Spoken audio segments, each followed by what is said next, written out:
the distinguished chairman of the Ways and Means Committee for yielding. Some of us have been here for some period of time. Some of us have heard this debate before. My friend Mr. Reed from New York opined, and others have opined, about how we passed a number of bipartisan bills. 5 to be exact. March 4th, March 14th, March 27th, April 24th, and then we had a hiatus because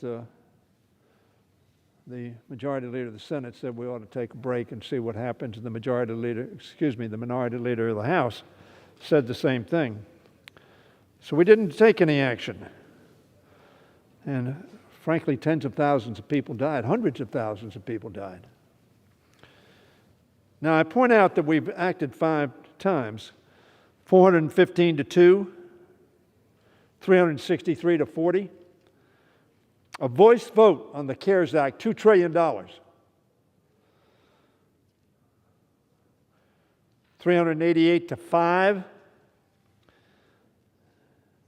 and 359 to 53. Now, if you include the Cash Act, which we passed because the president, i.e. Mr. Trump, said we needed more money for people. And so we passed a bill. 44 Republicans voted for that one as well. Now, there's only one thing that's changed since we passed those first 5 bills. We now have a Democratic president and not a Republican president. That's the only thing that's changed. The need is there. The virus is still with us. The economy is struggling. But now we have a Democratic president. And so I expect 0 of you to vote for this. Excuse me, Mr. Speaker. Mr. Speaker, I expect 0 Republicans to vote for this bill. Why do I expect that? Because I was here in 2009, when under George Bush we went into the deepest recession this country has seen since the Great Depression.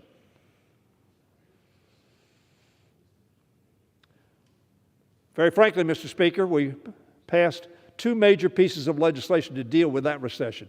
One was called TARP, the Troubled Asset Relief Program. Republican president, Democrats passed that bill. Only a third, Mr. Speaker, of the Republicans would support President Bush. You can shake your head, but you look at the record, that's the fact. That is the fact. Democrats supported the request of a Republican president because we thought it was in the best interest of the country and our people. And the only reason it passed this House is because Democrats, 172 of us, stood up with George Bush and voted for that program. And it was a bad vote for us. It was the right thing to do, but politically it was a bad vote. How sad, Mr. Speaker, I think it is that we passed 5 bipartisan votes with the Republican president. Now the president's different, and we don't want to give him any credit. And so we're going to cut off the nose of the American people to spite the face of America. Mr. Speaker, the Democratic majority in the Senate has taken action, passing an amended version of the American Rescue Plan that this House approved on February 27th. The version they sent us back reflects the same commitment demonstrated by this House to take the big and bold action demanded by the American people, and overwhelmingly supported, not just by Democrats, but by Republicans. The Republicans outside this House support this bill.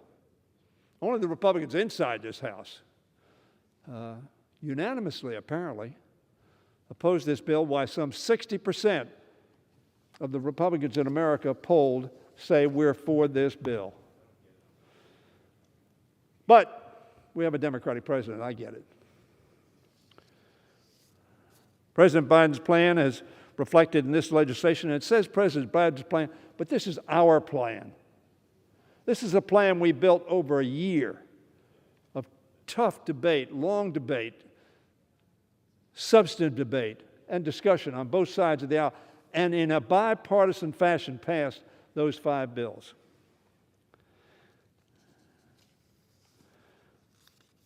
This bill is consistent with the measures we passed last year to confront the challenges to our public health and economic well-being, achieves a number of critical goals. It puts vaccine into Americans' arms.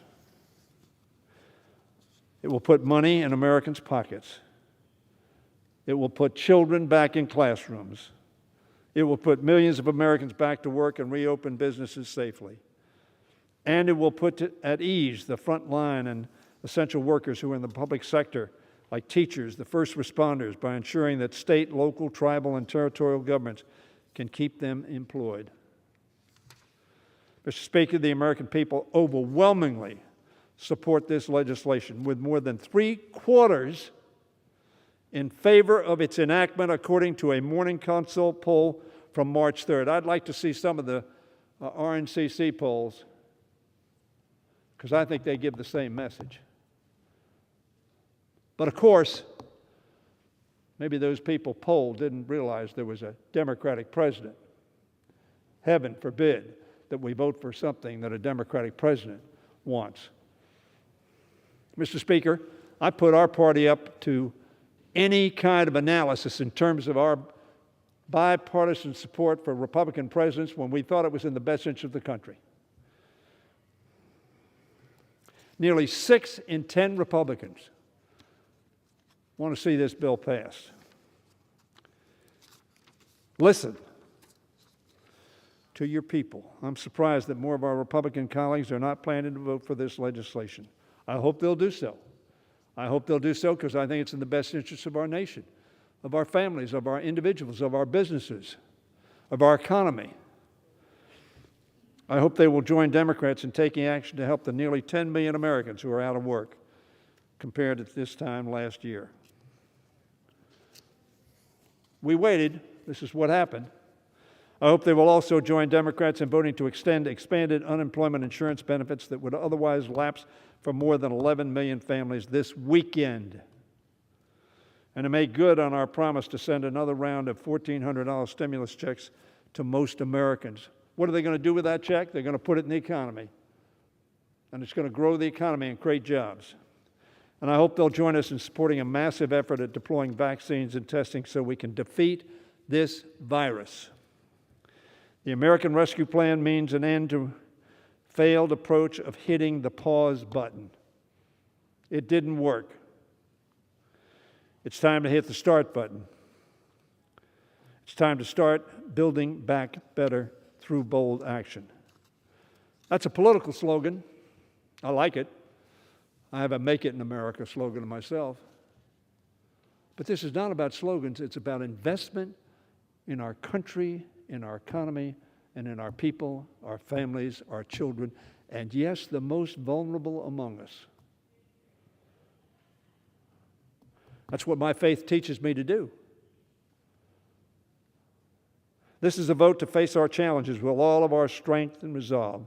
This is a vote to have each other's backs as fellow Americans in this time of difficulty. Mr. Speaker, with our votes today, we can send this legislation to President Biden so he can sign it into law and get the help that America and Americans need. I yield back the balance of my time. Gentleman yields back.